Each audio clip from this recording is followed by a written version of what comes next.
Join us for KIWI Fence School, where you'll learn agricultural fencing, installation techniques, and building options through classroom training and hands-on learning from our experienced fencing experts. My name is Benita Whalen. I've been in the agricultural fencing industry for 40 years.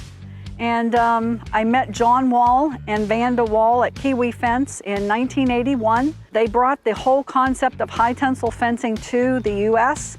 And when they wanted to move to a brick and mortar store, they needed help. And I started out as secretary and ended up doing everything from packing orders, shipping orders, taking orders, payroll, anything you can imagine, I ended up doing it there. So that's sort of how my background in this type of the industry started.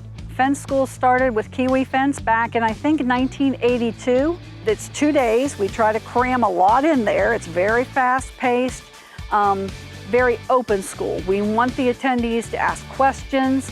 The goal is to educate them to the proper installation of whichever type of fence they are building.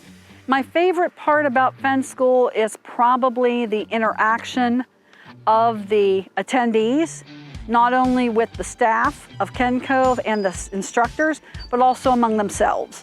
And it's very exciting to see them learn and be excited. They get excited when they figure out, hey, I can do this, and it's not as hard as I thought it was, and I now have the training I need. And that can be either for a homeowner doing his own fence or for a fence installer that wants to make this his business. We do touch on some of the business end, and we try to instill in them that even after their 2 days of training, Kencove's still here to help them. If they have questions, all they have to do is call us and the staff will assist them. Spaces are limited, so visit kencove.com/fence school or call 1-800-KENCOVE to reserve your spot today.